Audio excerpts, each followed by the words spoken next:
நம்ம வாழ்க்கையில் சில நேரங்கள் ரொம்ப விசித்திரமா இருக்கும்.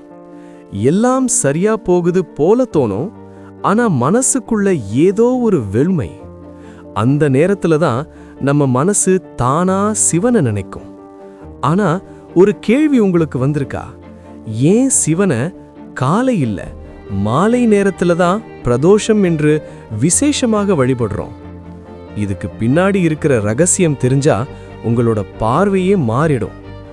பிரதோஷம் என்றால் பிரதி பிளஸ் தோஷம், அதாவது பாவங்களை நீக்கும் நேரம் என்று அர்த்தம். ஒவ்வொரு மாதமும் சந்திரன் வளர்ச்சி அல்லது தேய்வு காலத்தில் வரும் 13ஆம் நாள் திரையோதசி. அந்த நாளில் மாலை 4:30 முதல் 6:30 வரை உள்ள நேரம்தான் பிரதோஷ காலம். இந்த நேரம்தான் பூமிக்கும் தேவலோகத்திற்கும் அதிக சக்தி பரிமாறப்படும் நேரம். சூரியன் மறையும் நேரம். அது ஒரு சாதாரண நேரமா? இல்ல, அதுதான் பகலும் இரவும் சந்திக்கும் புனித நேரம்.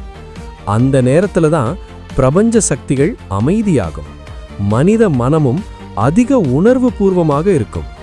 அந்த நேரத்துல சிவனை வணங்கினால் நம்ம மனசு நேரடியாக சிவசக்தியோட இணையும்.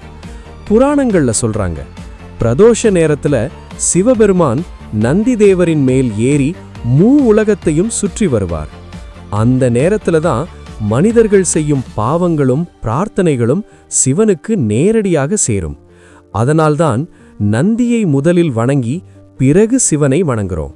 நந்தி என்பது சும்மா ஒரு வாகனம் இல்ல, நம்பிக்கை, பொறுமை, நேர்மை இதெல்லாத்தையும் குறிக்கும் சின்னம். பிரதோஷ நாளில் சிவனை வணங்கினால் கடன் பிரச்சனைகள் குறையும், தொழில் தடைகள் நீங்கும், மன அழுத்தம் குறையும், குடும்பத்தில் அமைதி வரும், கர்மதோஷம் குறையும்.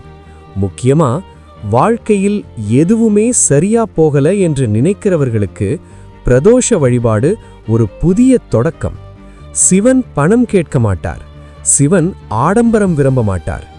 உன் கண்ணீர்தான் அவருக்கு அபிஷேகம், உன் நம்பிக்கைதான் அவருக்கு அர்ச்சனை. அதனால்தான் சொல்றேன், வாழ்க்கையில் வழி தெரியாத போது ஒரு பிரதோஷ மாலை கோவிலுக்கு போய் மௌனமா நின்னு பாரு. உன் மனசுதான் பதில் சொல்லும். பிரதோஷம் ஒரு சடங்கில்ல, அது உன் வாழ்க்கையை திருப்பி அமைக்கும் ஒரு தெய்வீக வாய்ப்பு. இந்த பிரதோஷம் உங்களுக்கு அமைதி தரட்டும், பலன் தரட்டும், சிவனின் அருள் கிடைக்கட்டும். ஓம் நம சிவாய.